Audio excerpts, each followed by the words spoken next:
नमस्कार। स्वर्णिम मध्य प्रदेश छत्तीसगढ़ में आपका स्वागत है और मैं हूं आपके साथ लोकेश जगवानी। मुख्यमंत्री भूपेश बघेल ने दुर्ग के खुड़मुड़ा हत्याकांड में अनाथ हुए चारों बच्चों के नाम 1-1 लाख रुपए की एफडी कराने की घोषणा की है, तो साथ ही बच्चों का खर्च भी सीएम उठाएंगे। उन्होंने मृतक के भाई को बच्चों के भरण पोषण के लिए 1 लाख रुपए दिए।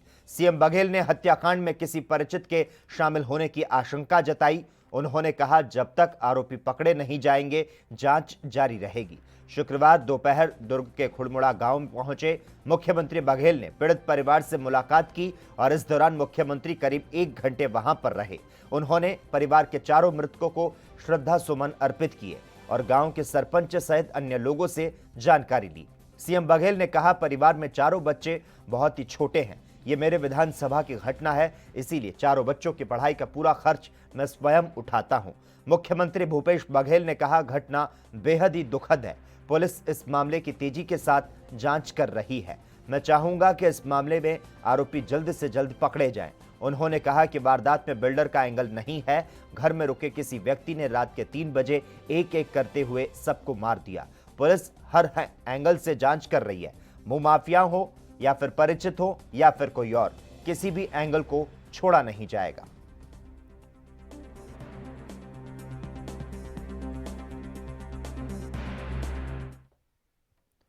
मुख्यमंत्री शिवराज सिंह चौहान ने होशंगाबाद के बाबई में अटल बिहारी वाजपेयी के जन्मदिन पर एक बार फिर से गुंडों को प्रदेश छोड़ने की धमकी दी। उन्होंने कहा कि मध्य प्रदेश छोड़ देना, नहीं तो 10 फीट जमीन के नीचे गाड़ दूंगा। सीएम शिवराज शुक्रवार को किसान सम्मान कार्यक्रम में भाग लेने पहुंचे। सीएम शिवराज ने कहा कि आजकल अपन खतरनाक मूड में है, गड़बड़ करने वालों को छोड़ेंगे नहीं। पूरे फॉर्म में है मामा भी। एक तरफ माफियाओं के खिलाफ अभियान चल रहा है, मसल पावर का रस्सू का इस्तेमाल करके कहीं अवैध कब्जा किया है, तो कहीं भवन बना दिया गया है, कहीं ड्रग माफिया है। सुन लो, मध्य प्रदेश छोड़ देना, 10 फीट नीचे जमीन में गाड़ दूंगा। सुशासन का मतलब जनता परेशान ना हो। गुंडे बदमाश यहां कोई भी चलने वाला नहीं है। सीएम ने कहा कि सुशासन का मतलब है बिना लिए दिए निश्चित समय सीमा में सरकार द्वारा दी गई सेवाओं का लाभ जनता को मिल जाए, और ये मैं सुनिश्चित करूंगा। गड़बड़ करने वालों को छोड़ेंगे नहीं। पावर रसूख का इस्तेमाल करने वाले, जनता को परेशान करने वाले प्रदेश छोड़ दें।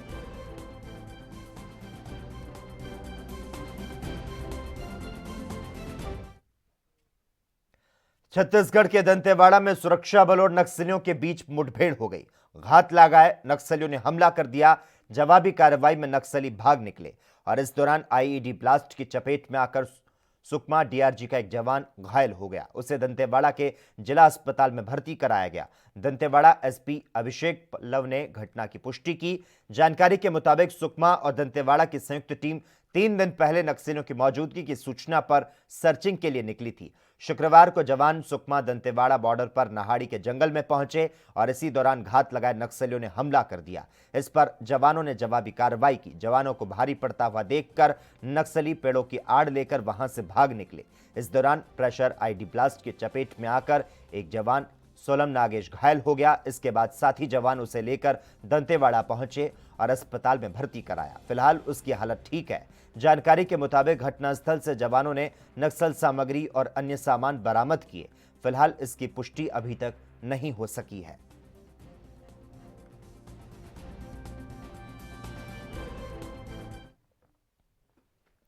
छत्तीसगढ़ के जगदलपुर में क्रिसमस के अवसर पर शुक्रवार को मसीह समाज ने यीशु के जन्म उत्सव को बेहद ही धूमधाम के साथ मनाया। इस दौरान शहर के चर्चों को बेहद ही खूबसूरत तरीके से सजाया गया। बड़ी संख्या में लोग इस दौरान चर्च पहुंचे और क्रिसमस के त्योहार को धूमधाम से मनाते हुए दिखाई दिए।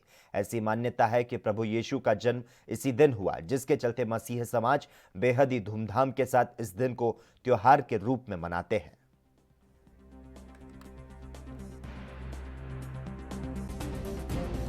बाइबिल बताती है 24 दिसंबर की मध्य रात्रि में यरूशलेम के बैतलहम शहर में प्रभु यीशु मसीह का जन्म हुआ था और उस जन्म उत्सव को सारे जगत में मनाया जाता है। वो दुनिया में आए और हम पापियों का उद्धार के लिए उनका जन्म हुआ और उस क्रूस पे चढ़ाए गए और हमारे पाप उस क्रूस के बलिदान के माध्यम से हमारे पाप उद्धार हुआ। आज का दिन किस तरीके से रहता है, आप लोग क्या कुछ करते हैं इस चर्च में अभी? मध्य रात्रि को हम समस्त कलिसिया के घरों में जाकर केरल के माध्यम से, केरल सिंगिंग के माध्यम से प्रभु यीशु की जन्म उत्सव का सुसमाचार का प्रचार हम घर घर जाकर करते हैं और सुबह हम आराधना भवन में आकर प्रभु का धन्यवाद। दो गांव के बीच आपसी विवाद के चलते सैकड़ों पेड़ों की बलि चढ़ने का मामला सामने आया। यह पूरा मामला छत्तीसगढ़ के कोंडागांव जिले के ब्लॉक माकड़ी के ग्राम पंचायत बेलोंडी का है, जहां बेलोंडी और सिवनी दो गांव के बीच उपजा सीमा विवाद इतना बड़ा कि दूसरे पक्ष के गांव वालों ने सैकड़ों हरे भरे पेड़ों को काट डाला, तो वहीं मौके पर पहुंचे वन कर्मचारी के साथ जमकर मारपीट की गई।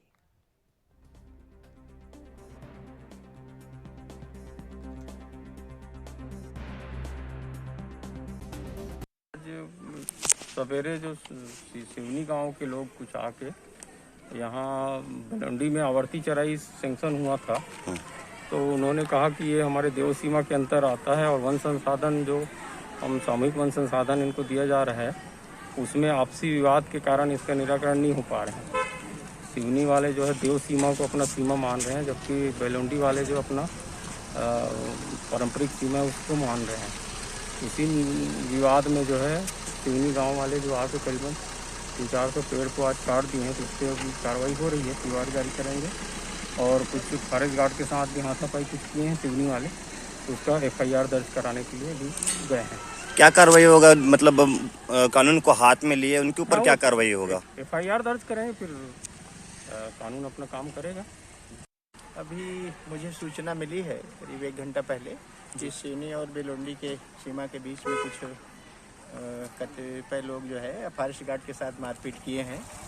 उसी सूचना पे मैं भी यहाँ आया हूँ और यहाँ पे फॉरेस्ट कंपार्टमेंट में कुछ पेड़ कटे हुए दिखाई दे रहे हैं, आप भी देखे होंगे। कितना पेड़ होगा लगभग सर?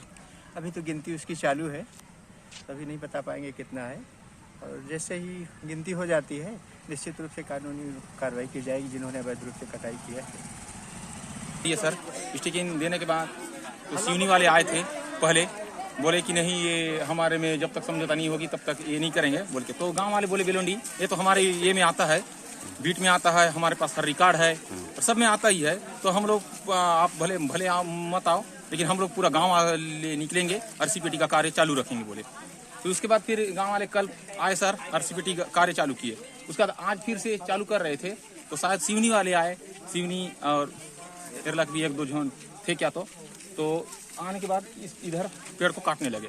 मैं ये जानकर मेरे को इन लोग बताए, जो CPT कार्य कर रहे थे उन लोग, कि नहीं जनाब आप कहाँ पर हो, तो मैं बोला नहीं मैं तोरेंगा में हूँ, वहाँ पर भी CPT कार्य गोठान वाला है, वहाँ मैं देने जा रहा हूँ स्टिकिंग देने। तो ऐसे बोलने के बाद नहीं आइए जनाब आप लोग, बोले मैं ठीक है, मैं उच्च अधिकारी को बताया, मैं साहब को बताया रेंजर। वहीं मध्य प्रदेश के उज्जैन में 3 दिवसीय दौरे पर आए श्री गोवर्धन मठ के शंकराचार्य स्वामी श्री निश्चलानंद सरस्वती जी महाराज का आज नगर से प्रस्थान है।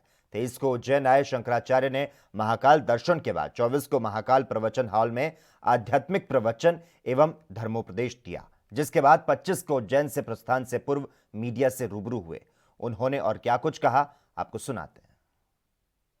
अपने से उच्च संत महात्मा या आचार्य को देखना नहीं चाहते, अपना प्रचारक बनाकर अपने से के अधीन देखना चाहते हैं। ये देश के उत्कर्ष का लक्षण नहीं है। इसीलिए कोई भी निर्णय लेना हो, धार्मिक जगत की बात है तो हम लोगों से संपर्क करना चाहिए। शिवराज जी भी मेरे परिचित हैं, मोदी जी भी परिचित हैं, अमित शाह भी परिचित हैं, लेकिन हिंदुत्व के नाम पर हिंदुत्व का गला घोटना किसी रहते। कौन ऐसी पार्टी है भारत में जो केंद्रीय स्तर पर, प्रांतीय स्तर पर किसानों को आश्वासन देकर शासन न संभाले हो? सबने अंत में किसानों का अंगूठा दिखाया प्रायः।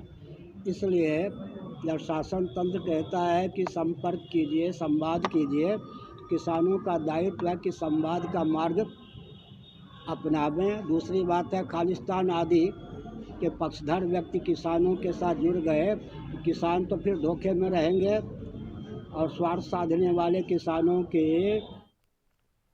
मध्य प्रदेश के ग्वालियर में हृदय स्थल महाराज बाड़े पर हजरत अमीर बादशाह के दरगाह पर रहमतुल्लाह का 178वां जन्मदिन मनाया गया। आपको बता दें, कार्यक्रम से पिछले 5 दिनों से लगातार ये मनाया जा रहा था, जिसका समापन आज किया गया। इस दौरान हजारों शरणार्थियों ने भंडारा खाया और इस मौके पर कमेटी के अध्यक्ष ने सभी शहरवासियों को और प्रशासन को धन्यवाद दिया।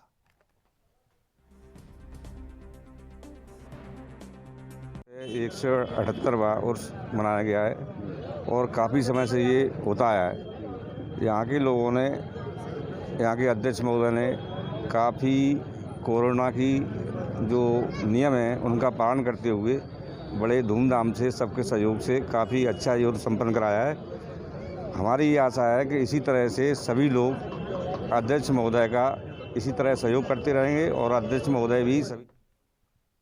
एमपी के बेटमा नगर में श्री राम जन्मभूमि तीर्थ क्षेत्र निधि संग्रह अभियान के तहत गीता जयंती के अवसर पर भगवा वाहन रैली निकाली गई। रैली में बड़ी संख्या में हिंदू संगठन के कार्यकर्ताओं ने भाग लिया। युवा वाहनों पर बैठकर जय श्री राम के नारे लगाते ये नजर आए। वाहन रैली नगर के प्रमुख मार्गों से होते हुए राम मंदिर निर्माण कार्यालय पर पहुंची, जहां पर यात्रा का समापन हुआ। पूरे जोश और हर्षोल्लास के साथ कार्यकर्ताओं ने मंदिर निर्माण में सहयोग के लिए नगरवासियों से आह्वान किया। मकर संक्रांति से श्री राम मंदिर के लिए निधि संग्रह की योजना बनी, जिसमें नगर के प्रत्येक परिवार से निधि संग्रह के लिए कार्यकर्ता हर घर तक जाएंगे। कि इस कार्यक्रम के तहत शंखनाद हो चुका है और गांव-गांव, शहर-शहर, मंडल-मंडल, वार्ड-वार्ड हमें राममय बनाना है। और उसी कड़ी में आज वाहन रैली का आह्वान प्रांत ने किया था और बेटमा नगर ने, सर्व हिंदू समाज ने इस वाहन रैली में भाग लिया। वह पूरे नगर को भगवामय करके और एक बहुत अच्छा मैसेज लोगों के बीच पहुंचाया है। और इस वाहन रैली में लोगों को सूचित भी किया गया कि 14 जनवरी से हम राम जन्म स्थल हेतु रामलला मंदिर निर्माण के आयोजन में जो हिंदुत्व छत्तीसगढ़ में 25 नवंबर से 23 दिसंबर के बीच प्रदेश के लगभग 100 से ज्यादा लोग यूके से यात्रा करके लौटे। इसमें राजधानी रायपुर के अलावा दुर्ग, भिलाई, जांजगीर चांपा, कोरबा, गुंडरदेही जैसे इलाकों के लोग हैं। ये सभी दिल्ली के जरिए राजधानी और अन्य शहरों तक पहुंचे। हेल्थ विभाग अब जिला पुलिस और स्थानीय प्रशासन के जरिए इन सभी के एक्टिव सर्विलांस के जरिए कॉन्टैक्ट ट्रेसिंग और टेस्ट करवाने जा रहा है। इनमें से जो लोग आरटीपीसीआर टेस्ट में पॉजिटिव आएंगे, उनमें यह पता लगाना जरूरी है कि वे साधारण कोरोना वायरस से संक्रमित है या फिर ब्रिटेन में फैल रहे घातक स्ट्रेन 2 वायरस से। लेकिन प्रदेश में इसका पता लगाने के इंतजाम नहीं है। ऐसे लोगों के सैंपल वायरोलॉजी लैब पुणे भेजने होंगे। वहां से रिपोर्ट आने में 3-4 दिन लगेंगे, यानी कि तब तक ये साफ नहीं हो पाएगा कि जो लोग पॉजिटिव आए उनमें घातक वायरस वाले कितने लोग हैं। ब्रिटेन से आने वालों की जो सूची अब तक मिल पाई है, उसके मुताबिक 100 से भी ज्यादा लोगों में से 44 से ज्यादा लोग राजधानी रायपुर आए हैं। खबरों का सिलसिला लगातार जारी रहेगा। हम यहां पर रुकते हैं एक छोटे से ब्रेक के लिए।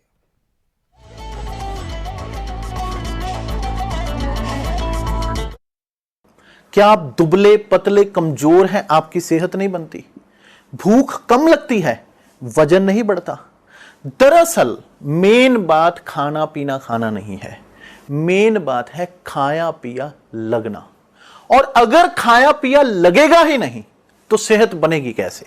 इसलिए हमारी संस्था सन्यासी आयुर्वेदा ने एक ऐसी दवा बनाई है जो कि आपके पाचन तंत्र को, आपके लीवर सिस्टम को ठीक करने का काम करती है, ताकि आप जो भी खाएं उसका पूरे का पूरा निचोड़ आपके शरीर को लगे, आपकी भूख बढ़े, खाया पिया सही से लगे, नया खून बने, हड्डियों में जान आए, वजन बढ़े, ताकत बढ़े, चेहरे पर नूर आए और आप मोटे तगड़े खूबसूरत पर्सनैलिटी के मालिक बन जाएं। यह दवा पूरी तरह से आयुर्वेदिक होती है। इसका शरीर पर कोई भी साइड इफेक्ट, कोई भी नुकसान या दुष्प्रभाव नहीं होता। लड़के लड़कियां दोनों इसका इस्तेमाल कर सकते हैं और पहले 15 दिन के अंदर ही आपको इसका असर महसूस हो जाएगा। सिर्फ 650 रुपए की पूरे 1 महीने की दवा होती है और आप इसे घर बैठे 01145454545 पर फोन करके दवा मंगवा सकते हैं।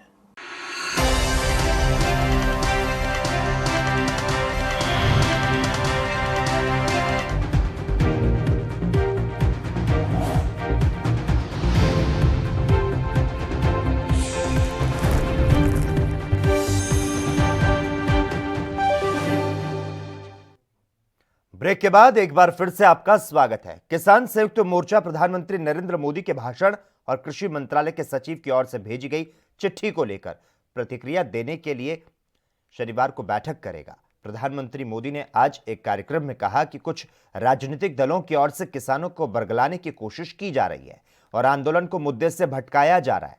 जानकारी के मुताबिक किसानों के नेशनल मोर्चे की आज कोई बैठक नहीं हुई, केवल पंजाब के संगठन की बैठक हुई। नेशनल किसान संयुक्त मोर्चा कल शनिवार को बैठक करेगा। हालांकि बैठक कब होगी इसका समय निर्धारित नहीं किया गया है।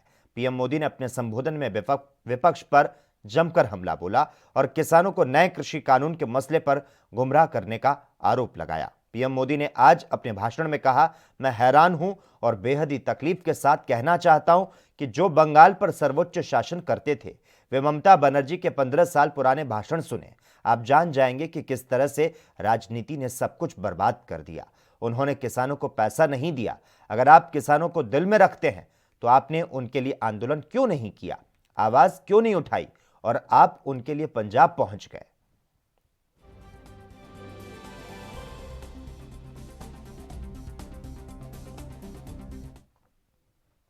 क्रिसमस के मौके पर मुंबई ट्रैफिक पुलिस डीसीपी और पुलिस डेवलपमेंट कैंप की तरफ से हजारों लोगों को एक विशेष प्रकार का प्रिंटेड मास्क का वितरण किया गया। इस मास्क की खास बात यह है कि इस पर ट्रैफिक रूल्स के नियमों को प्रिंट किया गया है, जिस पर वियर हेलमेट और डू नॉट यूज मोबाइल का मैसेज दिया गया है। डीसीपी सोमनाथ घारगे ने बताया कि संस्था द्वारा ट्रैफिक रूल्स को बताने की एक अच्छी पहल की गई है। खासकर सेंटा क्लॉज के साथ मिलकर रोड पर चलते हुए बाइक सवार और ऑटो रिक्शा चालकों को मास्क देकर ट्रैफिक के नियमों का पालन करने के लिए मुहिम चलाई जा रही है। डीसीपी ने बताया कि जब लोग घर से निकलते हैं तो बड़ी खुशी से निकलते हैं, लेकिन लापरवाही के चलते कभी कभी दुर्घटना होने की आशंका रहती है और इसी खुशी का ध्यान रखते हुए हम परिवार के साथ उनको सुरक्षित भेजना चाहते हैं। क्रिसमस के मौके पे मुंबई ट्रैफिक द्वारा सांता क्लॉज के साथ मिलकर जो है लोगों को अवेयर किया जा रहा है कि ट्रैफिक के दौरान जब आप गाड़ी चलाते हैं उस वक्त मोबाइल को यूज़ नहीं करना है और जो है हेलमेट लगाना है। वहीं दूसरी तरफ लगातार जो मास्क दिया जा रहा है उसके साथ साथ एक मैसेज दिया जा रहा है कि किस तरह से ट्रैफिक का पालन करते हुए आपको जो है ट्रैफिक के कानूनों का पालन करना है। ऐसे में ट्रैफिक डीसीपी हमारे साथ हैं, गार्गे साहब सर किस तरह का आज आयोजन किया गया है, किस तरह का अवेयर किया जा रहा है, बताइए। हम सबको पता है कि कोविड का सिचुएशन है और हम सब जूझ रहे हैं, सामना कर रहे हैं। अपना अपना काम करते करते हम यानी कि गाड़ी चलाते समय मास्क पहनना, सैनिटाइज़र यूज़ करना और ट्रैफिक के रूल्स भी फॉलो करना। तो हम आज जो क्रिसमस का दिन है, आनंद का दिन है, तो इस मौके पर मुंबई ट्रैफिक ब्रांच की ओर से टीडीसी इवेंट्स की ओर से हम मास्क जो चालक है उनको मास्क बांटे जा रहे हैं और उसके ऊपर आपने देखा होगा कि उसके ऊपर ट्रैफिक के रूल्स लिखे हुए हैं। तो इसमें दो चीज़ है कि आपको सांता भी दिख रहे हैं, तो सांता हर जगह जाके जो गाड़ी के चालक है उनको मास्क देंगे और इसके ऊपर एक स्लोगन होगा, एक रूल दिया होगा। तो इसका मकसद यही है कि जो ट्रैफिक के रूल्स है ये लोगों को पहले से मालूम तो है, तो फिर से और दोहरा देने का है।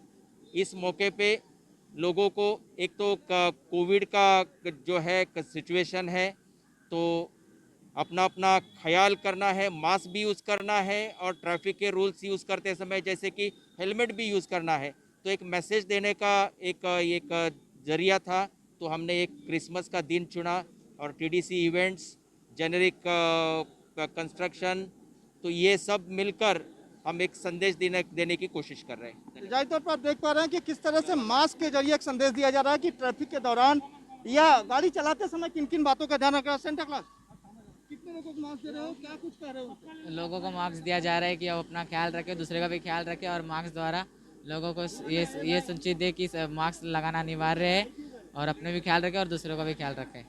तो जाहिर तौर पे क्रिसमस का मौका है, ऐसे में सेंटा क्लॉज गिफ्ट की जगह जो है मास्क देते हुए दिखाई दे रहा है। साफ तौर पे एक मैसेज दे रहा है कि जब आप अपने घरों से निकले तो सुरक्षित रहें। हालांकि खुशी का त्यौहार है, इस खुशी में कहीं विघ्न ना हो इसको लिए जो है मास्क पहनकर ही यात्रा करें।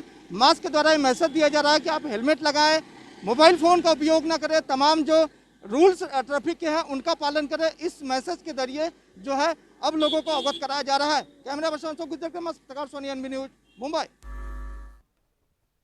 वहीं उत्तर प्रदेश विधानसभा चुनाव होने में अभी करीब 1.25 साल बाकी है, लेकिन उसके पहले सूबे में होने वाला पंचायत चुनाव 2022 का लिटमस टेस्ट माना जा रहा है।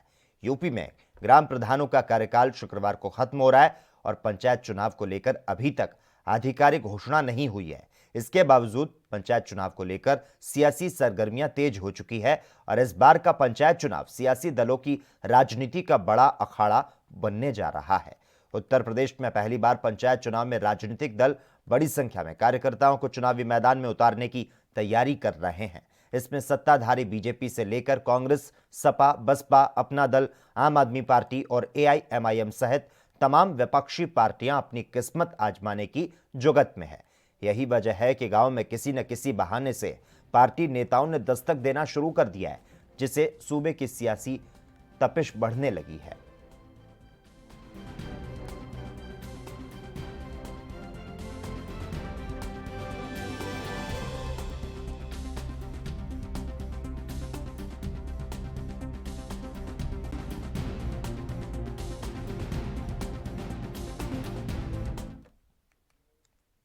वहीं तमिलनाडु की राजधानी चेन्नई में केंद्रीय मंत्री प्रकाश जावड़ेकर पूर्व प्रधानमंत्री अटल बिहारी वाजपेयी को श्रद्धांजलि देने पहुंचे और इस दौरान कमल हासन की पार्टी मक्कल निधि मयम के नेता अरुणाचल बीजेपी में शामिल हो गए। उन्हें जावड़ेकर ने पार्टी की सदस्यता दिलाई। आपको बता दें, राज्य में अगले साल विधानसभा चुनाव है। उसके पहले अरुणाचलम का बीजेपी में आना कमल हासन के लिए एक झटका है। अरुणाचलम मक्कल निधि के संस्थापक महासचिव थे। पार्टी शुरू होने के बाद से ही वो हासन की काफी मदद किया करते थे।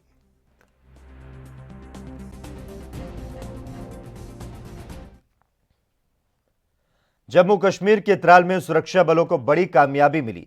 सैदाबाद इलाके से आतंकियों के एक मददगार को पकड़ा गया। पिछले 3 दिनों में सुरक्षा बलों ने आतंकियों के 11 मददगारों को गिरफ्तार किया। त्राल के गांव सैदाबाद में तलाशी के दौरान आमिर अशरफ खान पुत्र मोहम्मद अशरफ खान निवासी सैदाबाद पस्तूना को गिरफ्तार करने में सफलता मिली। उसके कब्जे से एक चीनी हथगोला बरामद किया गया। फिलहाल पुलिस थाना त्राल में पकड़े गए आतंकी के सहयोगी के खिलाफ संबंधित धाराओं के तहत मामला दर्ज कर चुकी है और इस ऑपरेशन को अवंतीपोरा पुलिस 42 RR और CRPF की 180वीं बटालियन ने अंजाम दिया।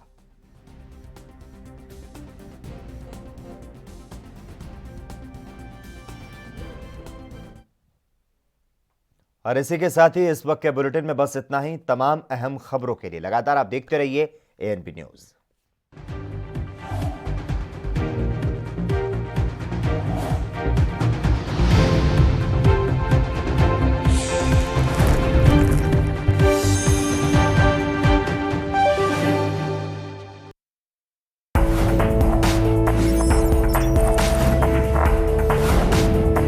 कम ब्रेक और ज्यादा खबरों के साथ देखिए ANP news in channel number पर।